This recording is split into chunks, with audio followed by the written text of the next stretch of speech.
It is a review of Pogumillai Vigo. 2 hours 13 minutes రన్టైమ్తో present ఓటీటీలో తెలుగులో streaming అవుతుంది. ఇంక ఈ మూవీ అంతా చూసాక నాకైతే బాగుంది. ఈ మూవీ బేసిక్ స్టోరీ లైన్ వచ్చేసి ఒక ఆంబులెన్స్ డ్రైవర్ అయితే ఒక డెడ్ బాడీని తీసుకెళ్ళి డెలివరీ చేయాల్సి వస్తుంది. అలా డెలివరీ చేసే టైంలో తను ఎటువంటి ప్రాబ్లమ్స్ ఫేస్ చేశాడు, చివరికి ఆ డెడ్ బాడీని వాళ్ళ ఇంటికి డెలివరీ చేశాడా లేదా అనేది ఈ మూవీ చూసి తెలుసుకోవాలి. ఈ మూవీ స్టోరీ లైన్ నాకు చాలా బాగా నచ్చింది. బేసిక్ స్టోరీ లైన్ చాలా చిన్నగా ఉన్నా సరే మూవీ చాలా ఇంట్రెస్టింగ్గా నెక్స్ట్ ఏం జరుగుతుందనే క్యూరియాసిటీ పెంచుతూ మంచి ఎలిమెంట్స్తో థ్రిల్లర్ స్టోరీ కింద తీసుకెళ్ళిపోయారు.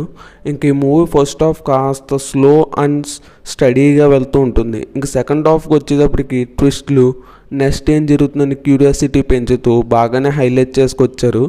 మూవీ పర్లేదు, బాగానే ఉంది, చూడొచ్చు. ఈ మూవీని ఫ్యామిలీతో కలిసి చూడొచ్చు అంటే చూడొచ్చు. అడల్ట్ కంటెంట్ ఏం లేదు. ఈ వీడియో కానీ మీకు నచ్చితే లైక్ చేసి ఛానల్ సబ్స్క్రైబ్ చేసుకోండి. నెక్స్ట్ మీకు ఏ మూవీ రివ్యూ కావాలో కింద కామెంట్ చేస్తే నేను ఆ మూవీ రివ్యూ చేయడానికి ట్రై చేస్తాను.